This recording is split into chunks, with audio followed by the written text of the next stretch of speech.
الله يفعل ما يريد. صدق الله العظيم.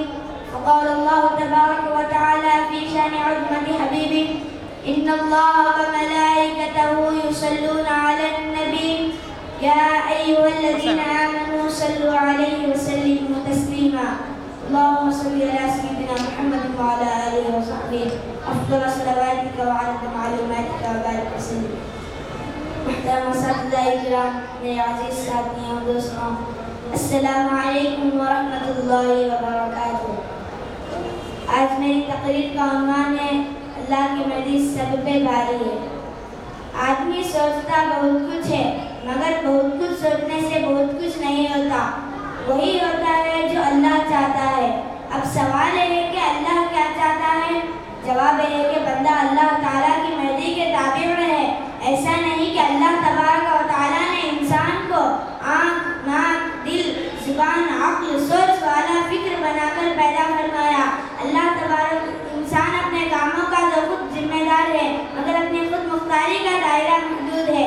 بندہ طبیعت میں آزاد ہے، اپنے مصروفیات میں آزاد ہے، اپنے معمولات میں آزاد ہے، مگر محکمات میں اللہ کے حکم کا پابند ہے۔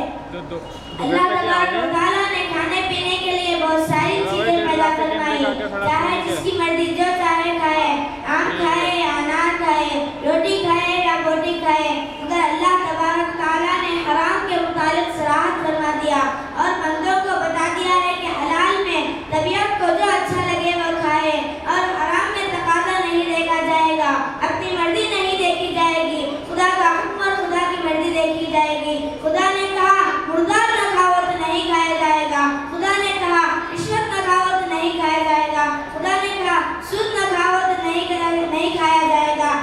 اس میں اللہ تعالیٰ کی مرضی یہی ہے کہ بندہ کس حد تک پابند ہے اور کس حد تک آزاد ہے۔ اللہ تبارک و تعالیٰ نے انسان کو دو پاؤں عطا فرمایا، ایک پاؤں اٹھا کر چلے اس کے اختیار میں ہے، دونوں پاؤں اٹھا کر چلے اس کے اختیار کے باہر ہے۔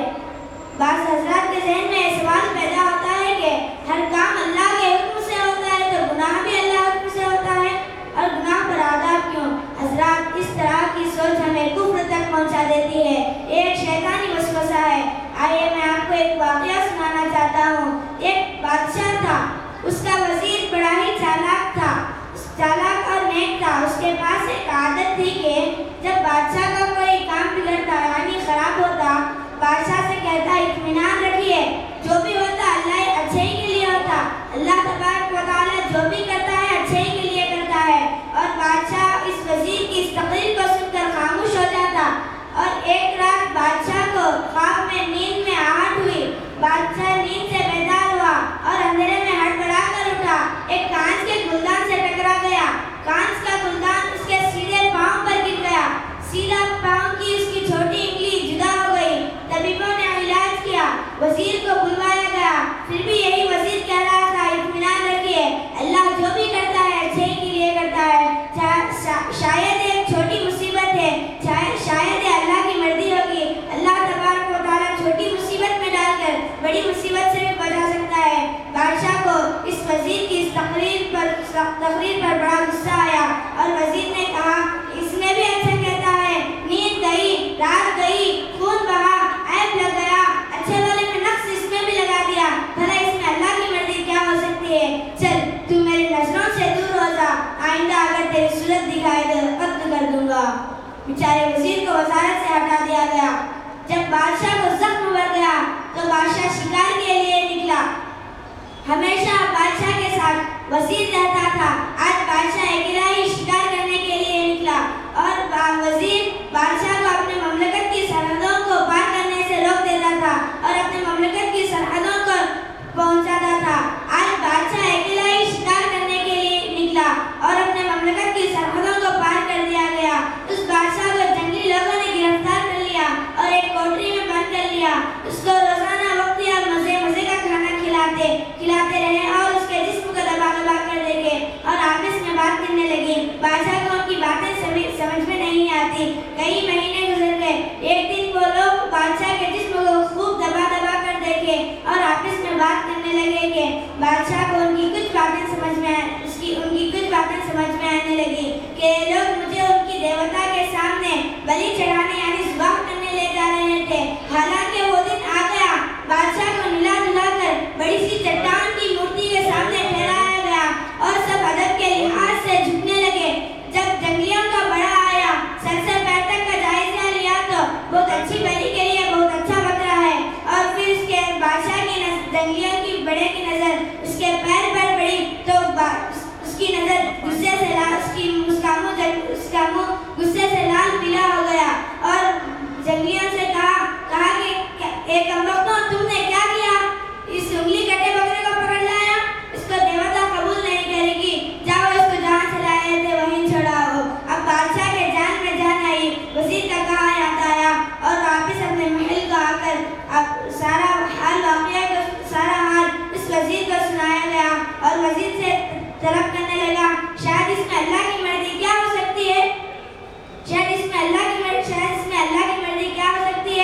توفیق عطا فرمائے. صلی اللہ